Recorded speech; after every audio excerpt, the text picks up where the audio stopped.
Sudah ready, Coach Judge? Sudah. Oke. Untuk yang pertama ini dipersilakan untuk Judge Arif Fahmi. Silakan. Sebelah belakang bawa kita parkir itu, Bang. Terima kasih. Izin rekan-rekan, tempatnya kurang proper, tapi mudah-mudahan mengurangi esensi dari pertemuan hari ini. Baik, saya Oli, assalamualaikum warahmatullahi wabarakatuh. Izin, nama saya Arif Fahmi Nugraha. Kebetulan hari ini diamanahkan juga dalam anggota bidang perosetan PB Perpani yang hari ini juga dipimpin oleh Pak Ilham sebagai Kabid. Kemudian kita bisa punya kesempatan untuk sharing knowledge terkait recent rule change terbaru, terupdate di 2024 tahun ini.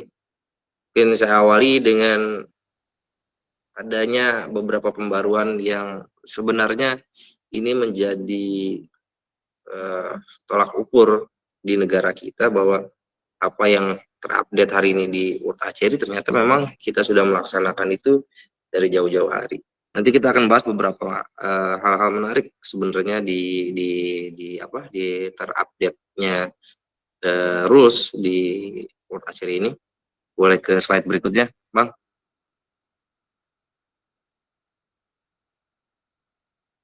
Yang pertama kita ada update classes yang terbaru di World Archery. Sebelumnya di versi yang 31 Oktober 2023 itu hanya ada beberapa classes, kemudian ditambahkan atau terendahnya itu di 2023 itu under 18. Sekarang kita mendapati pembaruan di under 15. Artinya usia 14 tahun kejuaraan yang diadakan oleh World Archery hari ini dari mulai usia 14 tahun atau under 15. Ini boleh teman-teman lihat juga pembaruan-pembaruan ini di difference-nya book 3 bisa dilihat, itu dicantumkan juga beberapa panduan di sana untuk teman-teman bisa membedah lagi kelas-kelas yang terbaru di World Archery ini. Boleh next lagi, Bang. Kemudian ini sempat terupdate di 2023 newsletter terkait tim official di book 3. Ini versi terbarunya di efektif 15 Januari bahwa official yang boleh masuk atau ketika berada di lapangan ini kemudian diatur di dalam book 3 itu 50% dari jumlah atlet yang terdaftar pada kompetisi tersebut. Ini untuk World Championship or World Ranking events. The number official will be limited to 50%. Ini menjadi sebuah acuan baru di World Championship or World Ranking event for the number official. Ya, teman-teman bisa juga melihat sama ini di difference-nya book 3 kait member of official yang diperkenankan. Jadi kalau ada kejuaraan kemudian kita melakukan aturan yang sifatnya sama dan kemudian nanti coaches-nya bertanya, boleh juga nanti rekan-rekan judges menjelaskan aturan yang digunakan kalau memang mengadopsi dari World Archery Rules. Boleh lanjut lagi, Bang. Ini beberapa penjelasan yang tadi di atas sebenarnya bahwa under 15 atau under 15 kelas ini itu berumur 14 tahun pada intinya ya. Sama seperti under 18 itu 17 maksimum, kemudian under 20 itu 20 maksimum dan seterusnya. Ini juga nanti dijabarkan di Judges Guidebook-nya yang terbaru, yang terupdate di 2024. Boleh next, Bang? Saya coba sampaikan beberapa hal, nanti mungkin kalau ada yang ingin ditanyakan di sesi tanya jawab. Ini juga terbaru untuk keterangan rules di versi yang terakhir 31 Oktober itu hanya in the Olympic Games only the recurve division may compete. Kalau sekarang ditambahin sama Paralimpiknya, teman-teman. Untuk rounds outdoor archery rounds ya. Ini Olympic Games dan Paralympic Games. Jadi ditambahkan Paralympic Games-nya yang terbaru. Apa saja yang ada di Paralympics? Itu ada recurve open, compound division, compound open, dan W1. Ini bisa teman-teman lihat juga di Difference Book 3 untuk terupdate-nya. Boleh next, Bang? Nah, ini kelas terbaru dan jaraknya, kemudian target phases. Target phase yang digunakan.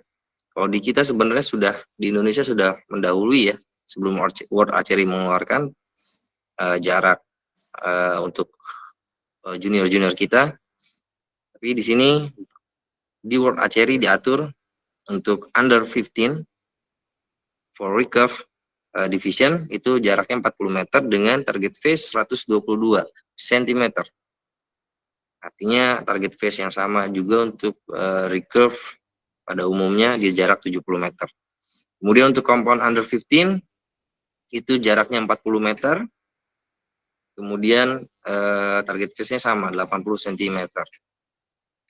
Kemudian barebow division under 15 jaraknya 30 meter, target phase-nya sama 122 cm seperti barebow divisi pada umumnya. Jadi hal-hal ini bisa jadi acuan baru untuk teman-teman rekan-rekan yang sekiranya memang mendekati event-event daerah. Dalam hal ini pelajar seperti Popda, ini juga bisa menjadi acuan untuk divisi-divisi tersebut dipertandingkan. Itu yang terbaru dari kelas-kelas terbaru dari World Archery. Kemudian ini sama consist of arrow-nya ya, 72 totalnya. Dan jarak yang tadi sudah disebutkan oleh saya. Boleh next, Bang? Nah, ini for indoor. Ini round and phase-nya sekarang di situ keterangannya bisa teman-teman lihat materinya bahwa triple phase yang 40 cm itu bisa digunakan kalau eliminasi dan final rounds itu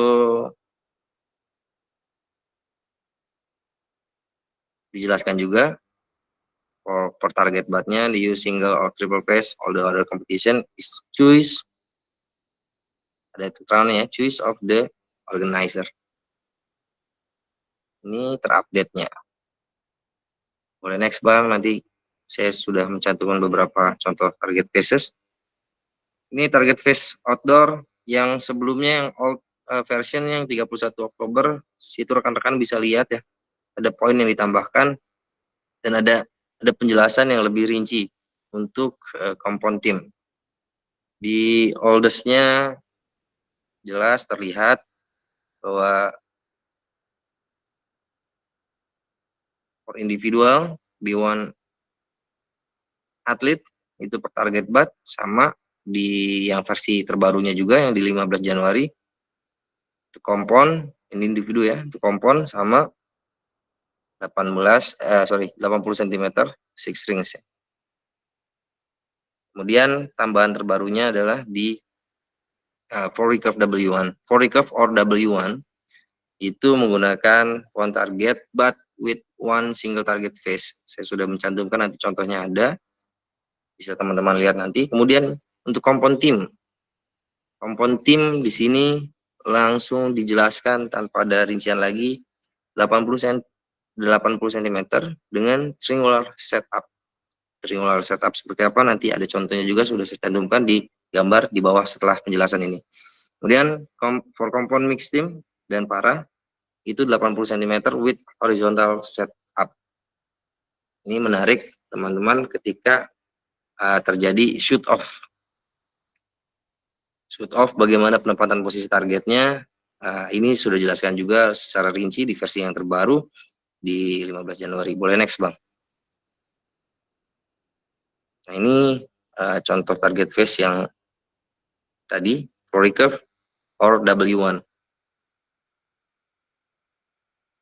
Next Bang.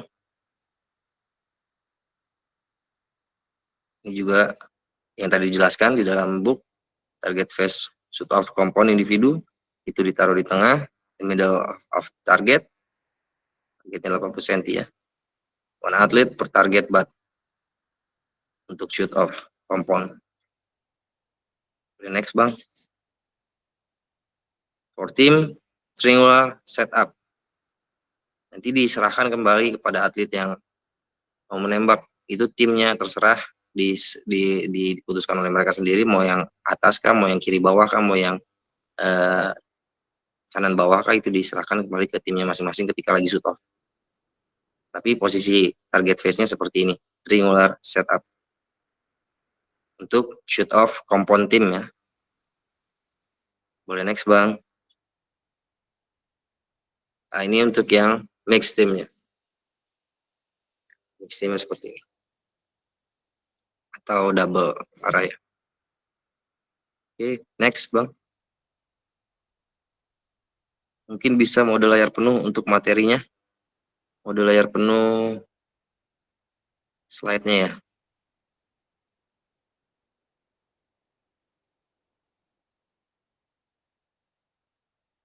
Oke, ini untuk indoor juga.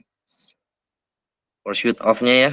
Teman-teman bisa baca sama on the same target phase. Skip Bang ini Bang. Oh, sedang di setting ya, teman-teman. Sabar ya.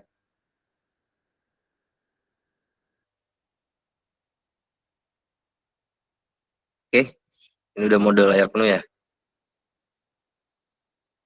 Oke, bisa dilanjut dengan target phase yang sama, 40 cm vertical triple phase atau yang triangular ya, triangular triple phase atau yang 60 triple phase which athlete.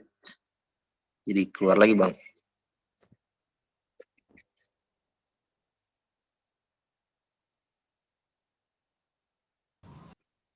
Improve, have, shoot in qualification round. Jadi di kualifikasi boleh yang 40 triple phase, vertical triple phase, triangular or 60 cm diameternya 1 until 10.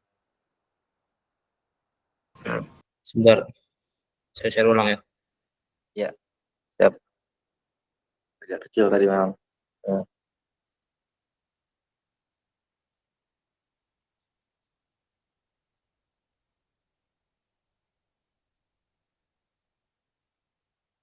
Baca Mi.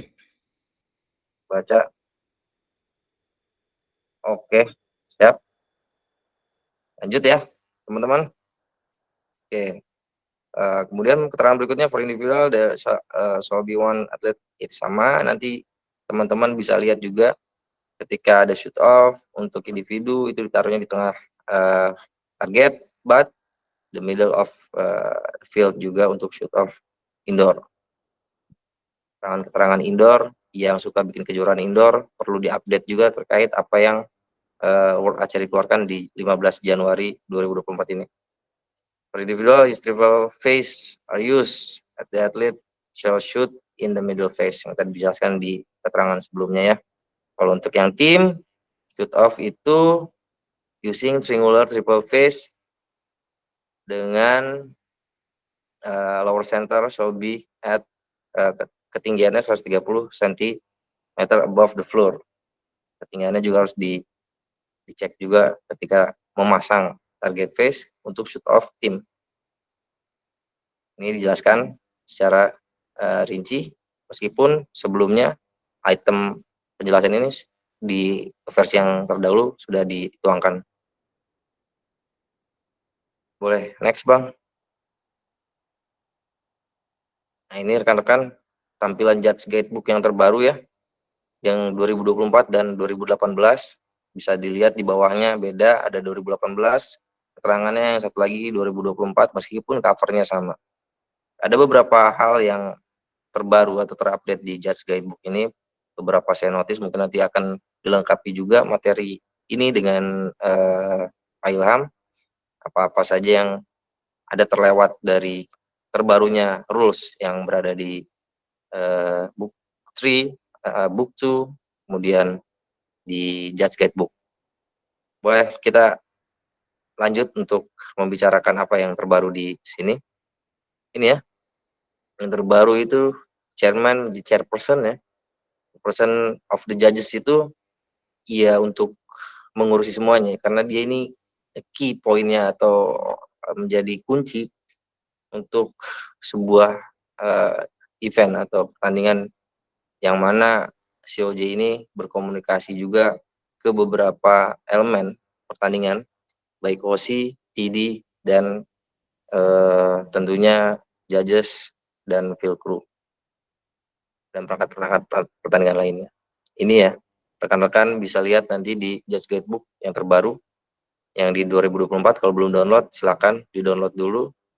Nanti mungkin ada informasi bagaimana, yang belum tahu cara mendownload, mungkin nanti ada informasi dari Bos Archery bagaimana cara mendownload Judge Guidebook yang terbaru. Boleh next, Bang? Nah, Director of Shooting, keterangan di Judge Guidebook yang terbaru di poin 1.5.5 itu tidak hanya mencek ya, tapi dia betul-betul mengkonfirm bahwa timing equipment itu betul-betul bekerja dengan baik dan capable untuk bisa disetting waktunya untuk sebuah pertandingan ya. Jadi bukan hanya mencek, tapi mengkonfirm, artinya secara keseluruhan DOS memiliki tugas juga datang ke lapangan itu betul-betul memake sure bahwa timing controlnya atau timing equipmentnya itu bekerja dengan baik. Itu DOS yang terbaru di Judge Guidebook 1.5.5. Boleh next, Bang?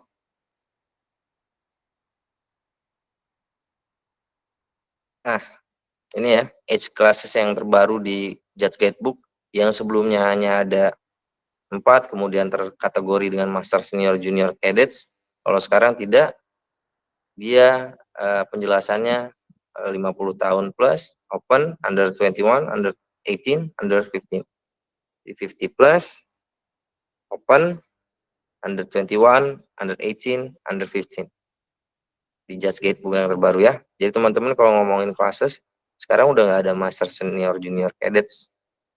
Ini yang ada di Judge Guidebook ya. Bisa dilihat, kalau open itu dari 21 sampai 49 tahun, kemudian under 21 itu 18 sampai 20 tahun, under 18 itu 15 sampai 17 tahun, under 15 itu 14 sampai 14 ke bawah. Ini age class yang terbaru ya, classes yang terbaru. Boleh next, Bang? Kemudian ini untuk yang ditambahkan juga di Judge Guidebook terbaru itu adalah adanya penambahan divisi terbaru. Adanya penambahan divisi terbaru, sebelumnya di 2018 hanya ada 2 yang dibahas, ada Recurve Division dan Compound Division. Kemudian di Judge Guide yang terbaru ini ada Barebow Division dan Standard Bow Division, yang dimana di negara kita ini sebenarnya memang butuh penjelasan secara rinci terkait Standard Bow, dan kemudian ini mulai World Archery itu akan ke dalam sebuah divisi terbaru di Judge Guidebook yang mungkin nanti akan dibahas secara spesifik ya. Jadi kita punya WA punya 4 divisi terbaru. Itu.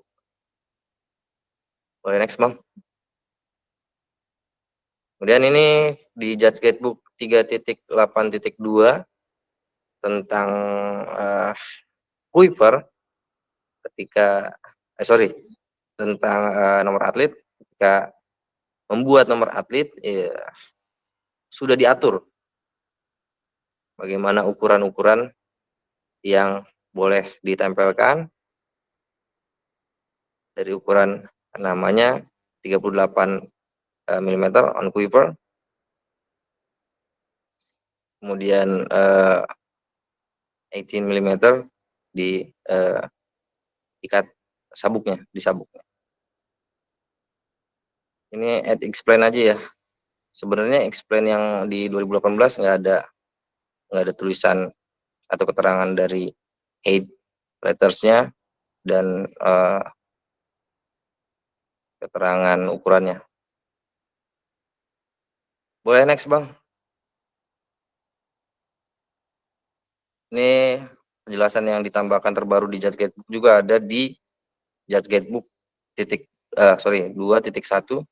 di 2018 dan 2024 ada hal yang terbaru karena mengikuti update yang ada di book 2. Kemudian dituangkan juga di Judge Guidebook terkait space for athlete. Ini indoor itu 80 cm for indoor, untuk outdoor itu 90 cm. Ya, teman-teman boleh cek kalau yang udah pernah download Judge Guidebook yang 2018 dan 2024 yang terbaru sekarang, boleh di compare di 2.1 ada poin yang berbeda atau ada penjelasan yang ditambahkan. Boleh next bang. Nah, ini juga sama. Di yang 2018 tidak ada penjelasan secara rinci terkait alat elektronik apa yang diperbolehkan, dan sekarang terbarunya di 2024 alat elektronik yang diperbolehkan. Jadi ketika ada pemanah yang menggunakan fitness tracker, kemudian smartwatch, itu diperbolehkan. Heart rate yang chest band itu juga diperbolehkan. Jadi kalau ada pemanah yang menggunakan smartwatch aja untuk mereka menembak, teman-teman juga harus jeli alat elektronik for communication itu yang seperti apa. Kalau emang smartwatch-nya itu bisa memang sambil nelpon, kan agak sulit juga gitu kita mengidentifikasi bahwa itu alat bantu elektronik di dalam sebuah pertandingan. Boleh next bang.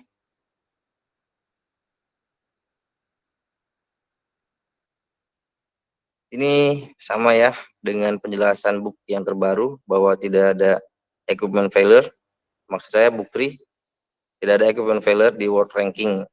Itu juga dituangkan dalam Judge Guidebook yang terbaru di chapter 4.12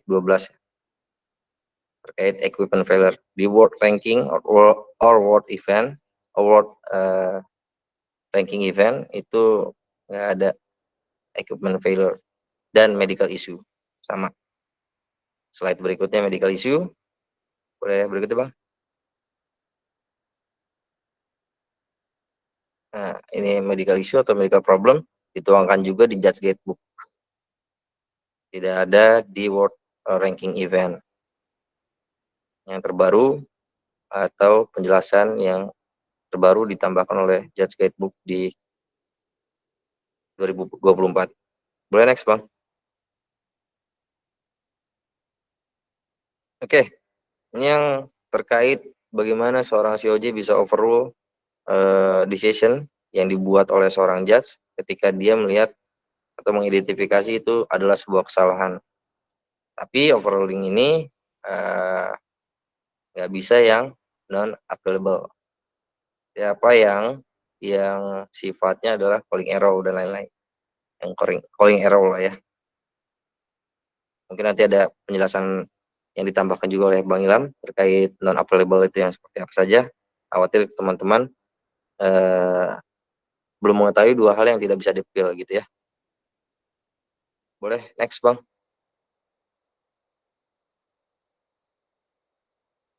Oke. Nah, ini juga keterangan baru rekan-rekan bisa lihat nih. Ini menarik sebenarnya ketika during in match play atau babak eliminasi, babak aduan, ada terjadinya jatuh bantalan atau target face yang blown, itu bisa kita langsung hentikan penembakannya. Ya, biasanya kalau di babak eliminasi atau babak aduan itu tidak ada hal yang bisa atau boleh mengganggu atau menghentikan sebuah pertandingan pada babak eliminasi. Tapi di sini during a match play, if shooting is stopped due to a blown target face or fallen target butt. Nah, situ the judge must ensure both the archers or team stop shooting. Jadi ada penjelasannya rekan-rekan, kalau ditanyakan kemudian lagi bertugas, kemudian ada jatuh bantalan atau target face yang blown, itu boleh dihentikan penembakan dan dijelaskan di judge guidebook. Boleh next, Bang?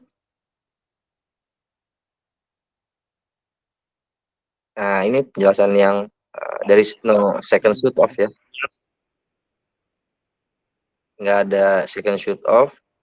Jadi ketika shoot off itu betul-betul langsung measuring, tidak ada lagi seperti dulu yang di 2018 untuk judge guidebooknya bahwa 10 dan X di komponen recurve itu harus second shoot off. Ya, jadi pembaruan penjelasan yang di judge guidebook itu bisa dilihat oleh teman-teman di judge guidebook 4.25 di 2024 ini judge guidebook yang 2024 terkait tidak adanya second shoot off seperti dahulu sebelumnya, dan itu langsung berubah lagi. Di bukti juga sebenarnya terupdate ya, rekan-rekan bisa lihat sebelumnya itu ada second shoot off, kemudian tidak ada second shoot off, kemudian ini langsung dituangkan juga di judge guidebook yang terbaru di 2024. Next.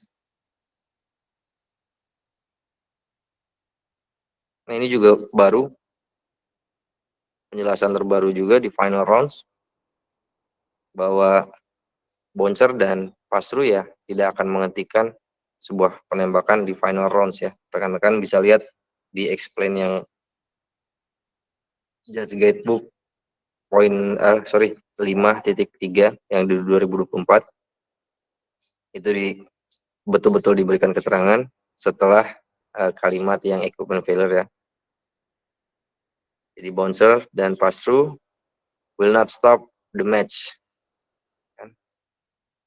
Ini yang terbaru, teman-teman bisa lihat di judge guidebook 5.3 untuk final round.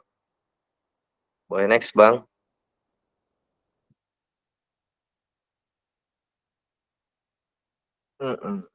Ini penjelasan yang ditambahkan juga terbaru terkait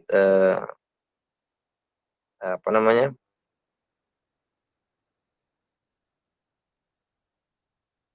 Penjelasan yang ditambahkan di judge guidebook terbaru ini terkait 5.5 itu target judge. Ya, rekan-rekan bisa lihat ketika membuat alternate misalnya ada target judge, ada blind yang untuk judge, apa saja tugasnya, di situ bisa dilihat oleh rekan-rekan yang terbaru dan yang lama. Penjelasannya sangat signifikan berbeda ketika ada explain betul-betul dijelaskan di 2024.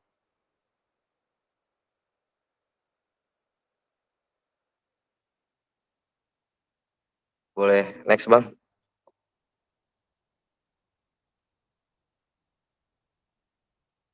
Ini yang terkait second shoot off sama ada di judge guidebook 5.5 bahwa dulu itu ketika shoot off kemudian 10 untuk recurve, 10 untuk recurve, kemudian ekspor kompon itu di shoot second shoot off. Kalau sekarang enggak, langsung measuring, dituangkan juga di penjelasan ini. Bisa dibaca oleh teman-teman juga nanti di judge guidebook 5.5 bahwa kita sebagai seorang judge ya harus langsung measuring juga.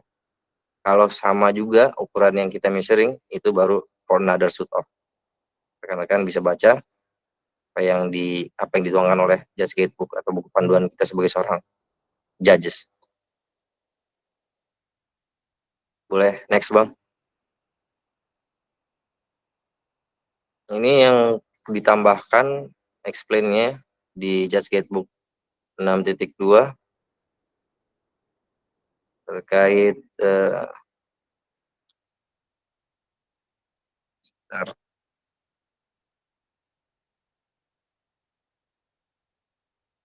Ada telepon. Matikan dulu. Jadi sebentar ya rekan-rekan, di handphone saya belum terlihat. Ada telepon. Kelebihan oro kayaknya. Oke, bisa lagi ya. Ini terkait tim event yang uncontrolled matter.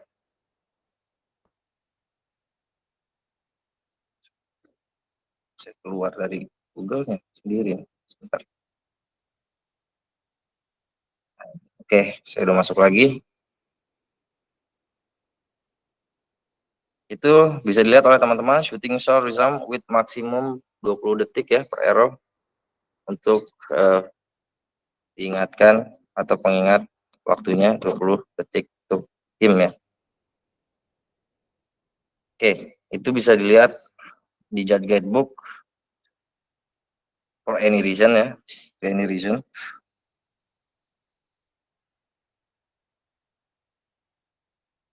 Nah, ini bisa dilihat prosedurnya. Kemudian teman-teman bisa lihat juga the team will have maximum of 20 second per arrow or the previous remaining time dan seterusnya. Yang terbaru di Judge Guidebook 2024. Boleh next, Bang?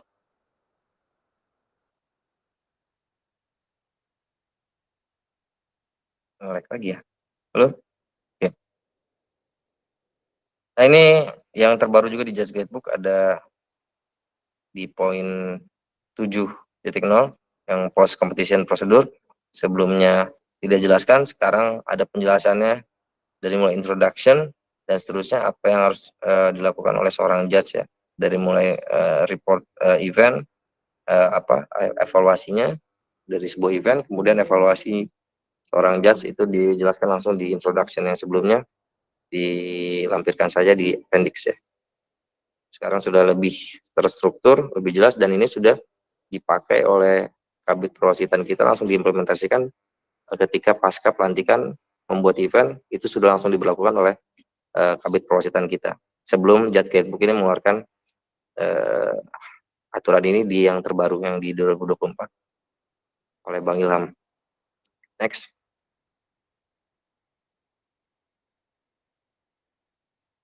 Nah, ini penjelasan lebih rinci juga, detail juga yang terbaru di Judge Guidebook. Sebelumnya Jury of Appeal hanya penjelasannya sedikit singkat di Judge Guidebook 2018, tapi di sini lebih rinci, lebih detail, apa tugasnya, apa responsibility-nya, bagaimana prosedurnya, itu dijelaskan secara rinci di Judge Guidebook yang terbaru di 2024 yang di A3.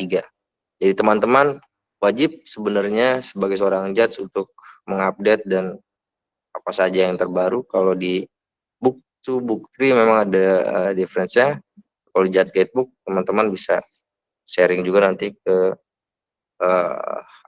wasit-wasit, apalagi ini menjadi awalan yang dikomandoi oleh Bos Archery, bahwa update rule terbaru bisa langsung diketahui juga oleh banyak judge atau ofisial atau pelatih yang memang penting untuk mereka, bekal mereka ketika berada di dalam lapangan. Itu mungkin yang bisa saya sampaikan secara singkat. Mudah-mudahan nanti bisa dilengkapi oleh Pak Kabid saya, Bang Ilham Maulana, apa-apa saja yang terlewat. Terima kasih sebelumnya. Mungkin dikembalikan kepada moderator dari saya. Assalamualaikum warahmatullahi wabarakatuh. Waalaikumsalam warahmatullahi wabarakatuh. Kita lanjut ke Coach Ilham ya. Dipersilakan Coach Ilham. Baik, bismillah. Assalamualaikum warahmatullahi wabarakatuh. Selamat siang teman-teman semua. Terima kasih sebelumnya kepada Jas Fahmi yang menyempatkan diri untuk sharing bersama kita di sini di tengah-tengah kesibukan beliau yang bersamaan dengan penataran di Banten ya, Bang ya? Ya, betul Bang. Ya. Betul. Beliau sempatkan menyanggupi untuk sharing bersama kita di sini semua. Baik, sudah cukup lengkap tadi dipaparkan oleh Jaz Fahmi. Saya hanya menambahkan sedikit saja, melengkapi yang kurang-kurang. Terkait Judge Guidebook ya, Judge Guidebook.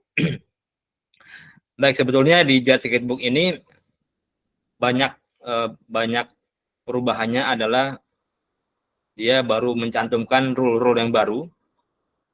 Sebenarnya nggak terlalu baru bagi kita gitu. Karena apa? Karena di versi sebelumnya ini dia tahun 2018 gitu. Jadi Judge Guidebook sebelum tahun 2024 itu adalah tahun 2018 yang mana sudah banyak update dari tahun 2018 sampai tahun 2024 di World Archery Rulebook-nya. Nah, jadi di tahun ini WA mengupdate semua narasi di Judge Guidebook-nya mengikuti World Archery Rulebook yang terbaru. Oke, ada beberapa poin yang perlu saya tambahkan di sini terkait tadi ya. Yang pertama,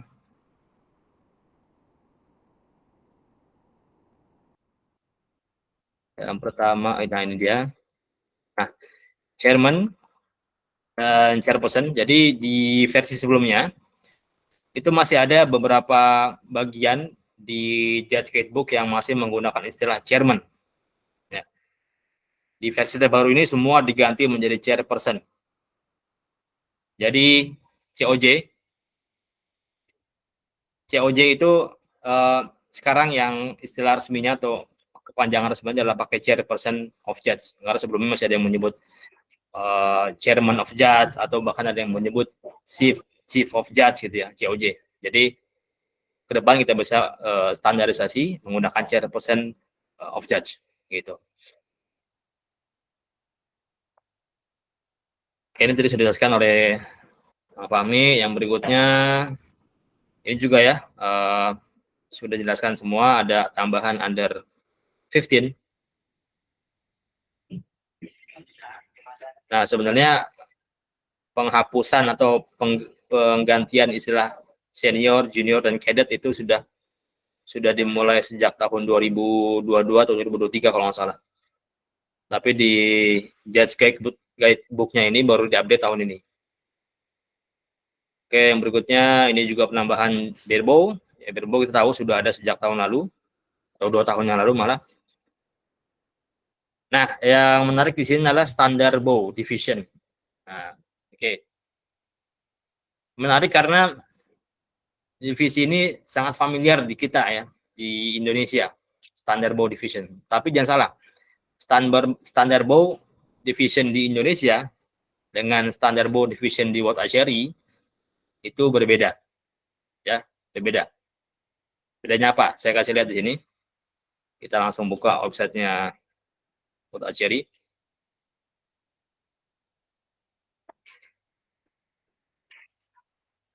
Kita bahas dari segi alat aja ya, karena waktu membatasi.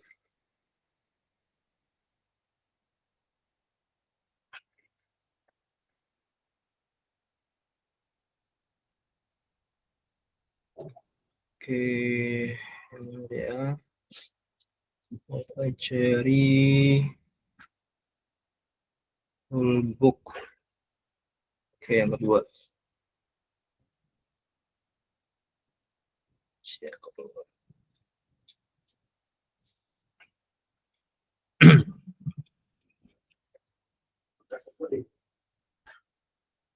Oke, sudah bisa dilihat ya, teman-teman semua. The standard bow equipment. Ini bisa dilihat standar round, ya, standar round. Ini di book, kita lihat. Ini ada di book 5. Book 5, Miscellaneous Archery Round. Oke.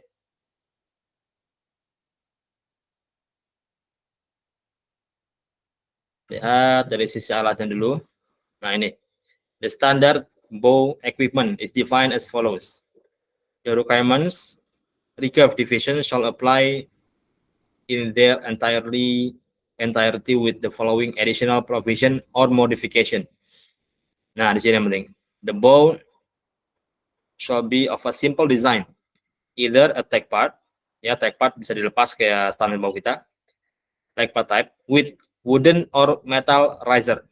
Nah, jadi boleh wooden, boleh metal. Dari sini aja udah beda dengan kita gitu ya. Or of one piece construction. Jadi kayak longbow.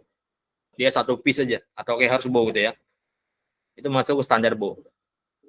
In both types of bow, the limbs shall be a wooden or fiberglass construction. Nah, limbs-nya dibatasi di sini. Harus kayu atau fiberglass. Gitu. Jadi dari sini aja, dari bab ini aja kita udah tahu bedanya ya dari sisi alat. Jadi jangan harus jeli, boleh sama namanya tapi tetap kita punya apa istilahnya? Kebijakan lokal ya, Pak. Ya, kita punya aturan sendiri untuk standar bow kita gitu.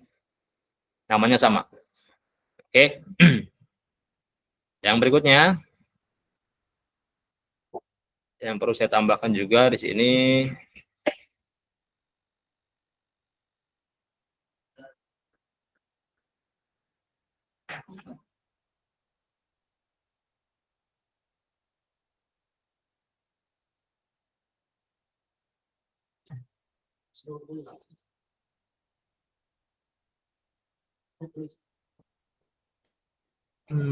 ini dia. Terkait ini teman-teman ya. Electronic device yang tadi disebutkan oleh Jaz Fahmi, bolehnya pakai apa? Saya share lagi screen-nya ya, share materinya.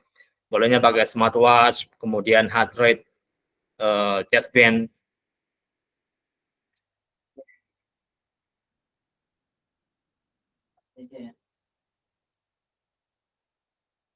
Nah ini ya, fitness tracker, smartwatch, heart rate, chest band, etc. Itu boleh ya. Nah, cuman yang harus digarisbawahi di sini, provided the device doesn't look visually intrusive. Ya. Artinya dia nggak penampakan device itu nggak seperti mekanik gitu loh. Jadi nggak nampak kali mekaniknya. Jadi smartwatch ya kayak jam biasa gitu. Jadi fitness tracker juga kayak gelang biasa. Atau kemudian chest band, heart rate itu juga kayak itu biasa, chest guard biasa. Jadi kalau lihat sekilas tuh bukan kayak electronic device, bukan kayak mekanik device gitu. Gitu. Ya. Kemudian tambah juga tadi di sini ada penjelasan name printed on quiver. Nah, karena ada beberapa, kalau kita baca di Jaz guidebook-nya itu ada beberapa atlet terkadang dia ngeprint nama langsung di quivernya atau langsung di belt-nya quiver, di sabuknya gitu. Nah, sehingga World Archery merasa perlu membuat aturan ini agar tidak menyalahi regulasi yang berlaku gitu. Jadi kalau mau ngeprint namanya di quiver itu ada batasannya. Ya, tingginya 38 mm. Kemudian untuk yang di beltnya, di sabuknya 18 mm tingginya. Oke. Yang berikutnya tambahannya terkait overrule ya. Overrule tadi betul kata Mang Fahmi bahwa mulai per tahun lalu ada aturan baru di WA bahwa COJ boleh melakukan overrule kepada keputusan wasit. Overrule itu artinya mengoreksi keputusan wasit yang memang terbukti salah secara data, secara valid salah, kemudian COJ datang untuk mengoreksi. Hanya saja tidak boleh COJ melakukan overrule kepada yang tidak bisa di-appeal. Ada dua. Yang pertama error call, yang kedua kartu kuning. Ya. Jadi error call kalau wasit sudah, misalnya ada atlet memanggil wasit ya, Judge ini berapa perkenaannya? Sudah tentukan 9 misalnya. Nah itu COJ tidak boleh melakukan overrule. Karena keputusan itu sudah mutlak, error call. Tidak bisa di-appeal dan tidak bisa di-overrule. Ya. Juga kartu kuning tidak bisa overrule. Tapi kalau kartu merah itu masih bisa. Kartu merah dan banyak kejadiannya. Sementara kemudian juga yang cukup penting atau cukup sering kita lakukan di nasional itu overall terkait ketika measuring shoot off, poinnya sama, kemudian dilakukan pengukuran oleh wasit ya. Oleh wasit. Nah, ada cerita dari waktu saya ikut pelatihan di Singapura. Jadi wasit yang bertugas ini kebetulan wasit lokal di negara tersebut, dia measure shoot off atlet internasional gitu ya. Dan tipis bedanya. Dan kemungkinan ini baru first time, dia experience first time. Jadi kelihatan sekali dia cara megangnya alatnya aja salah, kalipernya salah. Kemudian shaking tangannya gitu ya. Nah, dalam hal ini Choji langsung benar cepat. Tidak cepat, langsung ambil alih. Ambil alih, Choji yang measure gitu. Itu salah satu contoh overrule. Itu diperbolehkan. Nah, syarat untuk overrule ini adalah ketika melakukan overrule, seorang COJ tidak boleh sama sekali merendahkan wasit yang bertugas. Ya. Tidak boleh menjelaskan apa kesalahan si wasit ini di depan umum. Jadi kalau mau bahas kesalahannya apa nanti di belakang. Di sesi briefing wasit. Jadi kita tetap menjaga nama baik wasit kita. Jadi wasit yang bertugas semua satu tubuh ya. Tidak boleh ada yang saling merendahkan satu sama lain di depan atlet. Ya. Nah, tujuan dibuatnya rule of rule ini adalah itu untuk tentu saja untuk meminimalisir terjadinya appeal ya. Karena appeal itu sangat memakan waktu sehingga bisa menimbulkan kompetisi delay. Gitu. Oke. Baik, yang terakhir sebelum tanya jawab mungkin ya. Tadi ada yang bertanya di grup chat, kalau nggak salah Pak siapa ya? Nah, terkait rule baru-baru ini, yang terbaru ini apakah bagaimana nih penerapannya di Indonesia gitu ya? Nah, kita ada memang diskusi yang cukup panas di internal PB terkait banyak rule yang mau kita terapkan di Indonesia ini. Nah, kita harus bagi dua nih kalau kita bicara rule ya. Yang pertama rule terkait divisi dan jarak tembak dan alat ya. Kemudian kedua rule terkait aturan pertandingan. Nah, kalau kita bicara rule terkait divisi dan jarak tembak ya. Kemudian alat, apalagi alat yang standar bow kita bicara ya. Nah, itu tentu kita punya aturan sendiri. Yang itu sedang kita susun, sedang kita godok di bawah divisi Binpres ya. Jadi yang menggodok ini adalah yang menggodok aturan lokal adalah Binpres. Tentunya dengan advice di bidang-bidang lain ya. Misalnya dari perwasitan berikan advice atau memberikan masukan ini loh di WA seperti ini rule-nya. Nah, nanti Binpres yang menggodok karena mereka yang paham efek baik atau efek buruknya terhadap atlet Indonesia lokal kita. Contohnya tadi ada kita lihat U15 recurve ya di rule yang terbaru tahun ini di WA itu kan 40 meter ya. U15 recurve 40 meter TF-nya 122. Sedangkan di kejuaraan senior U15 recurve 50 meter kan? 50 meter. TF-nya 122. Nah, ini memang kebijakan Binpres gitu. Sehingga kita tidak mengapa tidak mengikuti World Asia dalam hal ini karena PB ataupun Binpres nasional punya kebijakan sendiri. Mungkin karena kita ada U13 juga gitu. Kalau misalnya U15 dibuat 40 meter, U13 itu apa gitu. Kayak gitu. Nah, ini kebijakan yang ada di Binpres gitu. Kita tidak bisa banyak mengganggu-gugat keputusan mereka. Yang kedua, terkait aturan pertandingan. Ya, aturan pertandingan. Nah, ini sudah kita sepakati di dalam perwasitan PB Prani bahwa untuk kejuaraan nasional kita akan buat standar menggunakan World Archery Event Rule atau Olympic Rule. Ya. Contohnya gini. Contohnya mungkin teman-teman sudah tahu ya.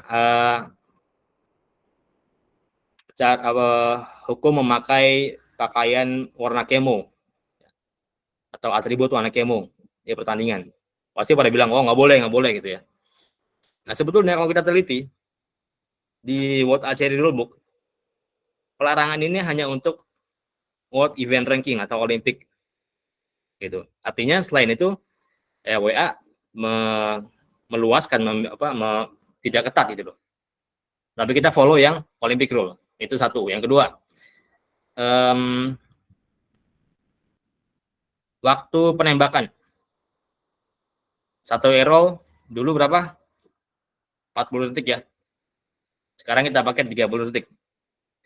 Nah, kalau kita baca teliti di rulebooknya, 30 detik itu untuk yang World Ranking Event atau Olympic. Adapun event selain itu, boleh pakai 40 masih. Gitu. Tapi kita pakai 30 sekarang. Sudah merata di Indonesia. Nah, yang masih belum familiar di kita, yang mau kita terapkan nanti, pertama tidak adanya extra time untuk equipment failure dan medical issue. Ini akan kita terapkan di semua kejuaraan nasional, kejuaraan junior, kejuaraan senior, dan semuanya. Ya. Jadi tidak ada extra time lagi untuk equipment failure dan medical issue. Ya, ini kisi-kisi ya, nanti akan ada resminya keluar dari PB. Kita akan buat namanya INA Rules, jadi rules atau aturan yang khusus Indonesia, lokal, terkait dari divisi standar bow, kemudian alatnya, kemudian yang kita tadi ya, bahwa kita di kejuaraan nasional kita akan memakai World Ranking Event, gitu.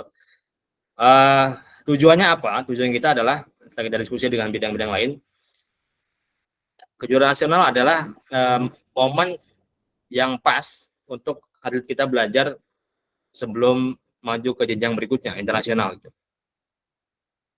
Kalau bukan di Kejurnas, di mana lagi mereka belajar? Di mana lagi mereka mengenal World Ranking Event Rule?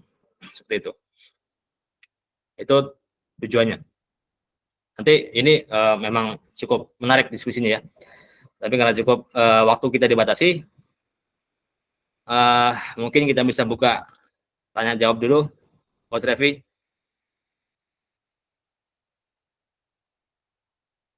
Nanti kita diskusi lagi, insya Allah, sambil tanya jawab teman-teman semua.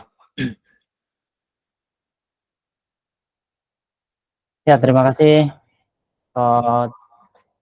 Judge Fahmi dan Judge Ilham yang telah memberikan materi terkait update World Archery Rules 2024 yang sudah terupdate. Baik, bagi teman-teman para judges dan coaches yang mau bertanya, langsung dipersilakan aja. Nanti yang mau nanya langsung, insya Allah nanti langsung dijawab oleh sama Judge Fahmi atau Judge Ilham. Dipersilakan. Oh, ini tadi ada Judge Abu Fadel yang udah raise hand. Tadi mau nanya, Judge, bagaimana?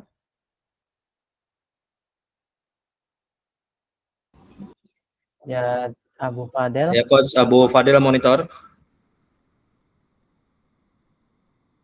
Kamu bertanya, raise hand.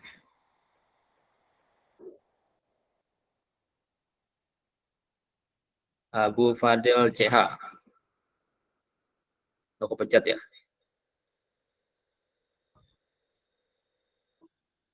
Nah, baca komentar aja, Red. Oke. Ada yang komentar. Ini ada pertanyaan dari Judge Toyib Bantalan. Izin Coach Ilham, sepertinya PB Pertani perlu menerbitkan Indonesia Rules untuk dijadikan pegangan klub-klub di sini. Wah, ini pertanyaan apa gimana? Ya, Bang Toyib Bantalan. Terima kasih, Bang. Ya, memang kita sudah merencanakan dari tahun lalu bahkan bahwa kita akan menerbitkan namanya INA Rules, ya, INA Strip Rules, jadi aturan Indonesia. Cuma karena kesibukan teman-teman kita di bidang Bimpres yang menggodok aturan standar bow, sehingga kita belum bisa menerbitkan itu. Diskusinya adalah terkait, contohnya gini, standar BO, aeronya apakah harus aero platinum ke depannya, atau boleh aero karbon. Ya. Kemudian fans-nya, apakah boleh pakai spin wing. Itu perdebatan cukup hangat di dalam gitu.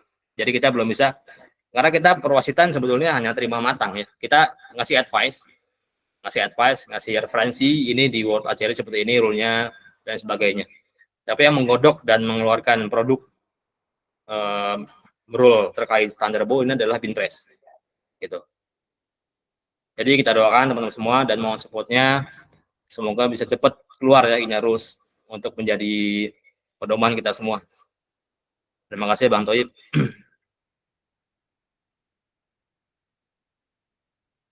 Ya, dipersilakan untuk yang mau bertanya, para judges, dipersilakan. Masih ada waktu beberapa menit lagi untuk sesi tanya jawab.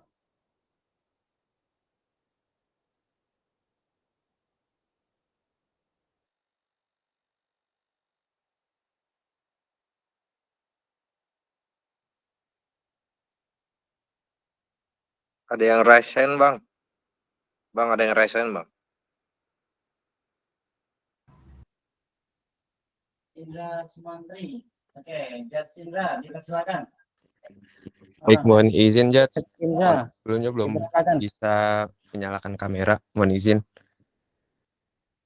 Lanjut. Oke, lanjut ya. Sebelumnya izin bertanya, terima kasih atas pemaparan materinya, perbedaan antara Judge Rule 2018 dan 2024 di bulan Januari kemarin.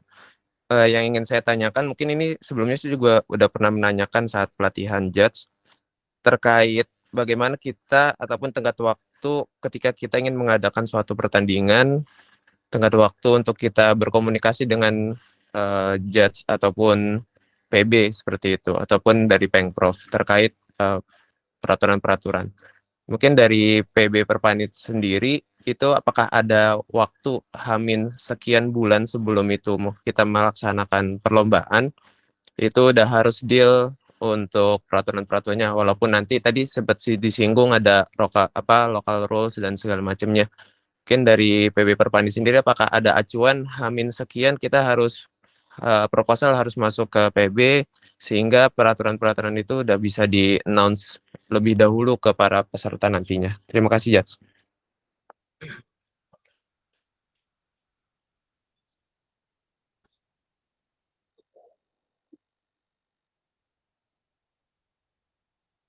Oke, terima kasih. Saya coba simpulkan ya. Jadi kalau saya salah paham, mohon dikoreksi nanti. Jadi pertanyaannya adalah kapan waktu yang pas menerbitkan aturan-aturan sebelum pertandingan gitu ya, kalau nggak salah, atau THB. Ya. Pertama kalau kita bicara pertandingan,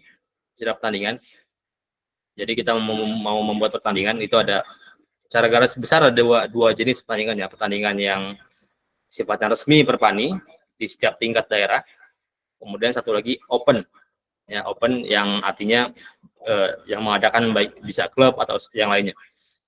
Kalau yang Perpani itu dari tingkat kota atau kabupaten, kemudian di atasnya provinsi, kemudian yang paling tinggi nasional gitu ya. Nah, kalau misalnya kota mau mengadakan event, itu tentu paling lambat sebulan sebelumnya sudah masuk proposal ke Pengprov, ya Pengprov, dan sudah itu ya, sifatnya meminta rekomendasi dan rekomendasi wasit biasanya, ya wasit technical delegate. Nah, kalau dia belum punya, gitu.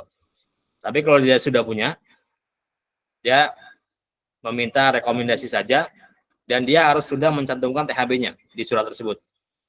Jadi rule-nya itu sudah ada di THB gitu.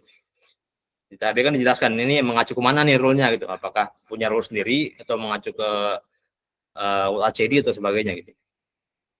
Nah, kalau mengadakan Pemprov juga sama. Pemprov dia harus bersurat ke nasional, ke PB, dan sudah harus melampirkan THB-nya di surat tersebut. Gitu ya. dan sudah ada rule-nya. Kecuali dia belum punya wasit, dia bersurat meminta rekomendasi sekaligus minta rekomendasi wasit. Gitu. Nanti PB memberikan rekomendasi wasit, technical delegate-nya. Nah, TD-nya tersebutlah yang akan menyusun THB-nya. Gitu. Jadi THB itu sudah harus ada bersamaan dengan munculnya flyer. Jadi flyer pertandingan sudah harus ada THB-nya, sudah ada aturannya. Jadi kalau ada flyer pertandingan yang belum ada THB-nya, nah dia bisa dibilang flyernya flyer apa ya? Kalau motor curian itu motor bodong ya, Pak. Iya, jadi belum jelas aturannya gitu pertandingannya. Jadi THB harus muncul bersamaan dengan flyer.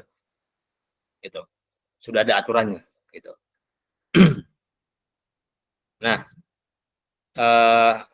sama halnya dengan kalau mengadakan klub atau yang lainnya, misalnya kompetisi open ya. Opennya tergantung mencakup pesertanya nih. Kalau pesertanya nasional berarti dia open nasional. Dan dia minta izinnya harus ke PB. Atau minta rekomnya harus ke PB. Kecuali kalau opennya open peserta khusus daerah tersebut atau provinsi tersebut, berarti minta rekomnya ke provinsi. Dan sama, ya, flyer muncul sudah harus ada THB-nya. Sudah ada rule-nya. Biasanya pembukaan minimal paling lambat sebulan sebelum, idealnya. Ya, sebulan sebelum sudah dibuka pendaftaran dan sudah ada THB-nya. Mungkin gitu. Kalau saya salah paham, dikoreksi ya, Coach.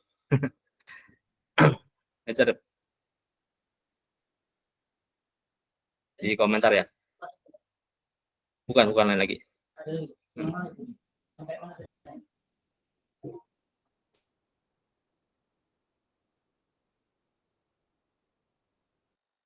Oke, pertanyaan selanjutnya ini ada dari Abu Fadel yang tadi mungkin raise hand baru ini kali ya, dari ada kesibukan. Pertanyaannya, paling lambat kapan sosialisasi penerapan turun ke Pemprov atau Pemcap? Oke, sosialisasi terkait Inarus ya. Kalau maksudnya itu belum bisa jawab. Yang jelas nih, walaupun Inarus ini terbit sebelum terbit tahun ini ya, itu tidak akan langsung diterapkan di PON. Jadi Inarus akan diterapkan mulai atau setelah PON, ya. Kan PON tahun ini ya, mendekati akhir tahun kan. Nah, jadi walaupun Inarus sudah terbit sebelum PON, itu belum diterapkan di PON. Tuh, karena kita tahu persiapan PON jauh-jauh hari, mereka sudah beli alat segala macam kan, nggak mungkin diubah gitu. Jadi gitu. Kemudian terkait apa lagi tuh, Rep? Waktu ekstra medical issue, apakah termasuk pingsan? Iya, termasuk pingsan, medical issue. Jadi tidak ada extra time lagi. Ya. Jadi memang harus disiapkan betul-betul fisiknya. Dan memang kalau lagi ngedrop dan saran dokter tidak lebih baik tidak shoot, sebaiknya diikuti gitu. Termasuk pingsan, betul, medical issue. Oke, baik. Untuk pertanyaan selanjutnya dari Coach Lukman Hakim. Izin bertanya, Coach. Saya Lukman Hakim, boleh dijelaskan lagi terkait alat komunikasi. Bagaimana dengan penggunaan earphone di pertandingan? Terima kasih. Earphone ya. Earphone termasuk apa? Kalau kita lihat lagi ya di itunya, sebentar.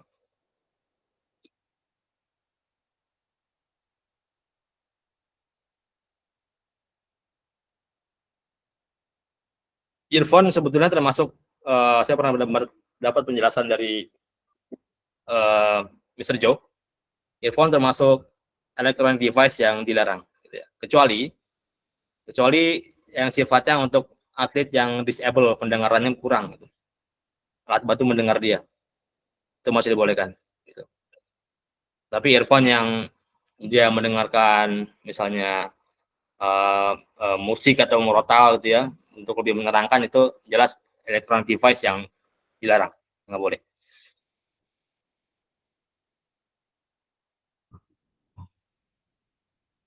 Baik, untuk pertanyaan selanjutnya.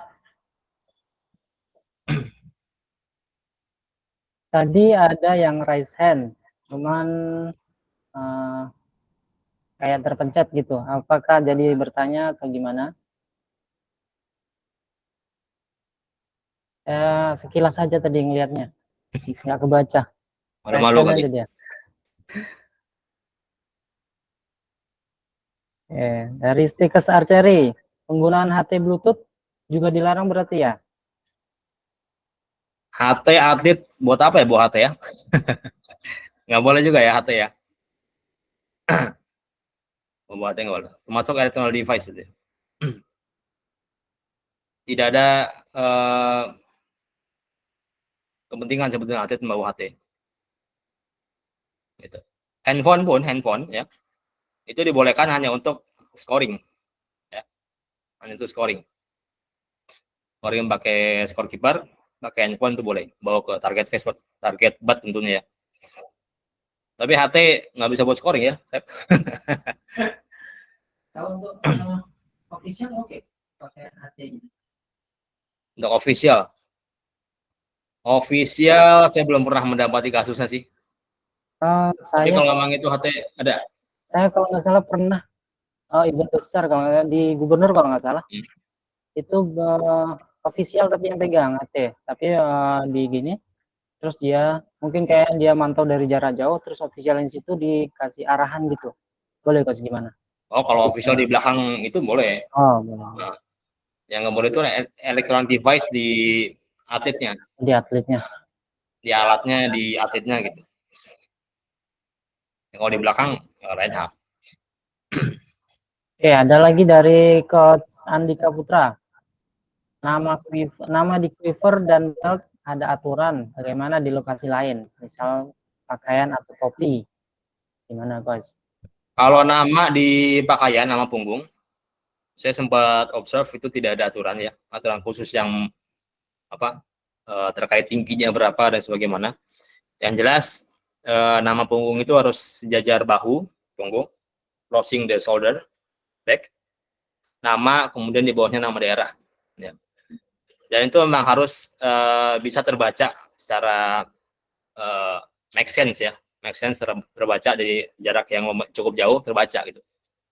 Jadi jangan kecil kali juga, itu menyusahkan wasit ya kalau kecil-kecil gitu bacanya. Jadi yang common sense saja, besar hurufnya gitu. Yang selama ini dicetak oleh teman-teman kita di Kulturnas sudah oke semua rasanya. Besar hurufnya ya. Jadi nggak ada yang kecilan, nggak ada yang kebesaran. Karena secara rule yang sejauh yang saya periksa ya tidak ada menyebutkan aturan tingginya berapa, tinggi hurufnya. Mungkin gitu. Mungkin Mas Famil tambahan.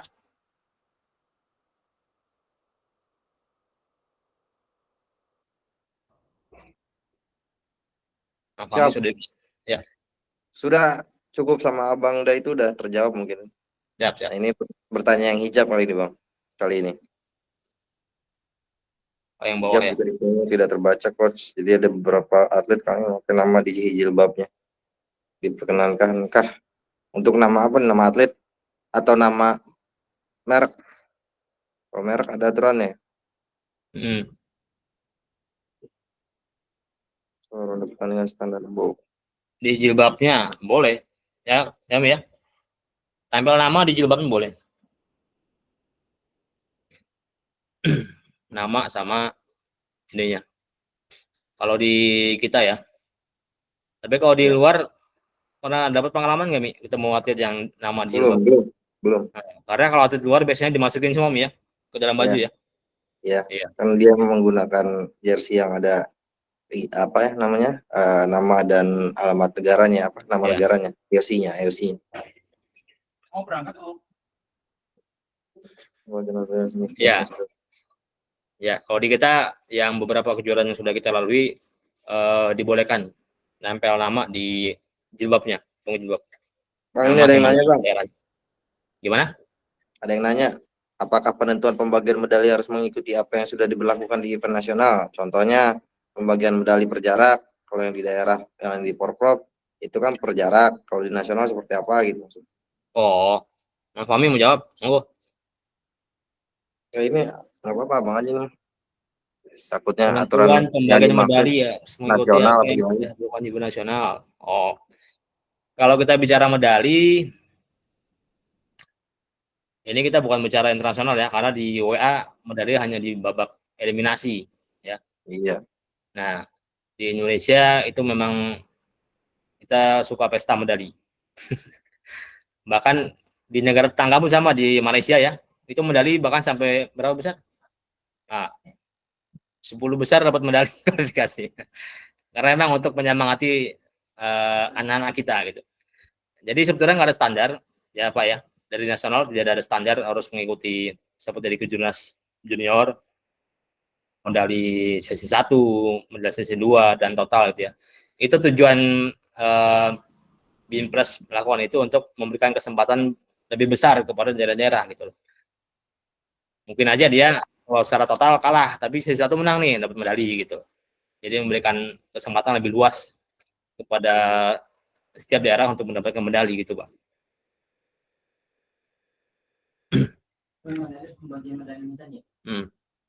Yang jilbab udah juga. Ada yang raise hand? Ada Coach Misendra yang raise hand, dipersilakan Coach bertanya. Izin Judge bertanya, adakah rekomendasi untuk TF lokal yang low budget gitu? Karena di lokal sendiri kan kebanyakan kalau tiap eventnya dibikinnya malah TF-nya banner gitu, itu sering jadi bahan ributan. Kalau terjadi bouncers, nggak sih Judge? Oke. TF ya, lokal yang non banner ya, yang non banner.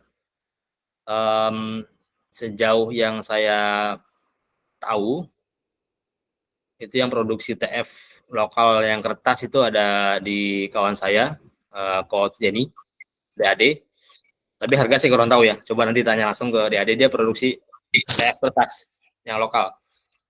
Gitu. Anda bisa langsung cek ke toko beliau, DAD Archery di Tangerang. Kalau harga saya kurang tahu. Yang jelas ya mungkin ada tempat lain yang produksi juga, cuma saya kurang tahu. Yang TF kertas ya, bukan yang banner. Kalau banner biasa kan kita cetak sendiri ya. Tapi memang kendalanya itu kalau anak-anak suka mantul atau sebagainya gitu.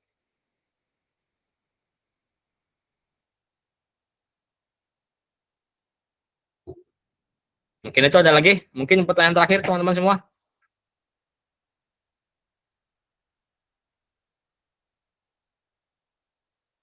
Siap. Udah ada yang Angel Dev, mungkin sudah masuk waktu asar ya. Satu pertanyaan lagi mungkin, Coach Revi, kalau ada. Ya baik, kita kasih slot untuk satu pertanyaan lagi ya, untuk yang mau bertanya dipersilakan. Satu lagi ya.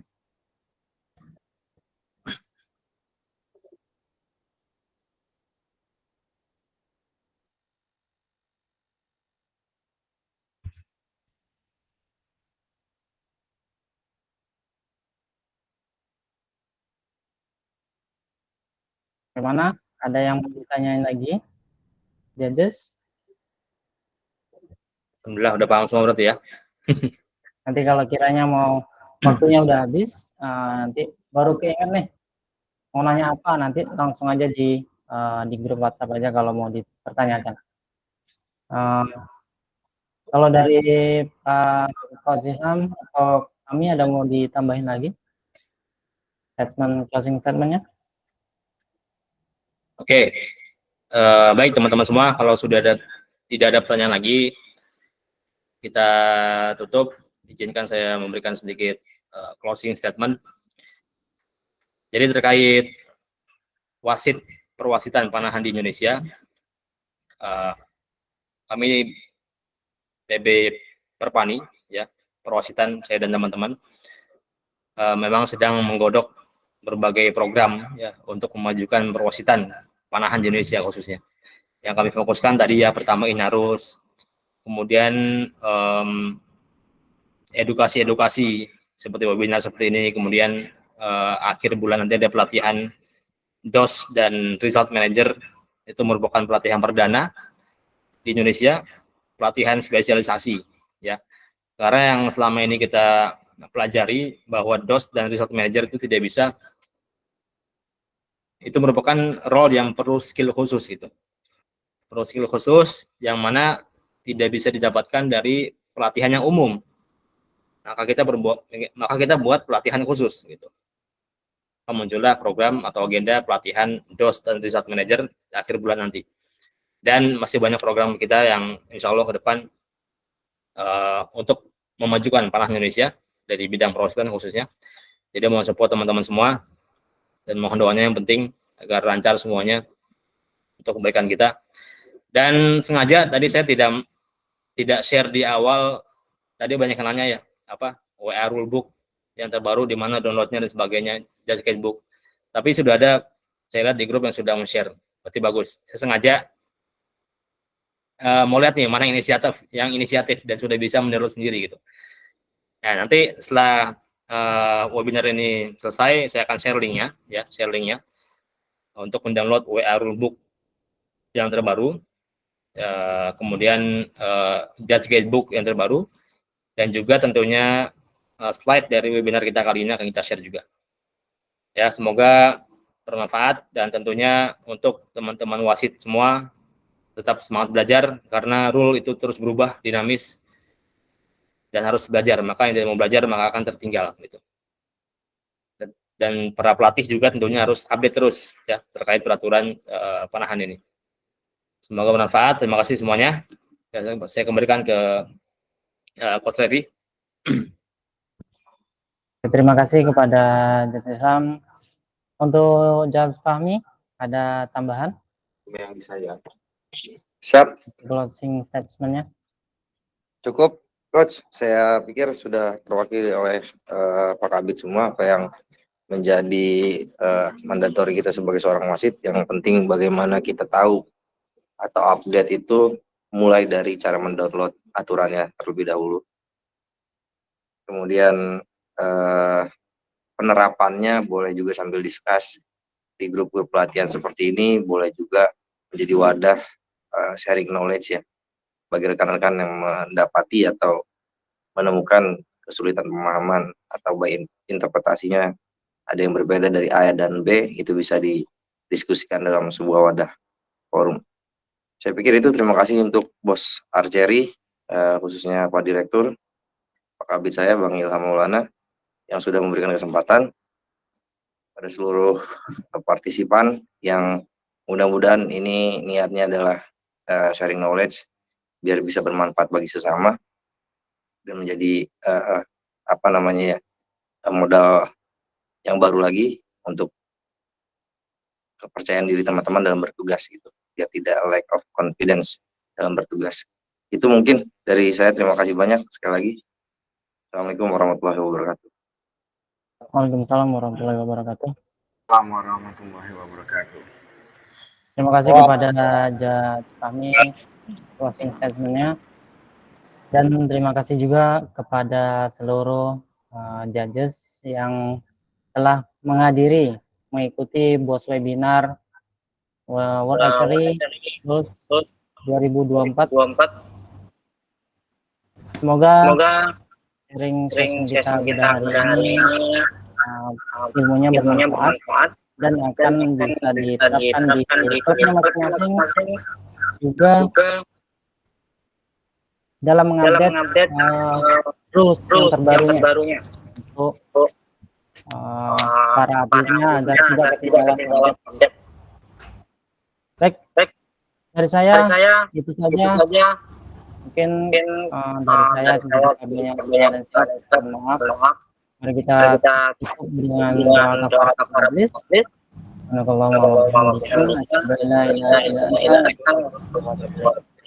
Saya sudahi. Assalamualaikum warahmatullahi wabarakatuh. Waalaikumsalam warahmatullahi wabarakatuh. Waalaikumsalam warahmatullahi wabarakatuh.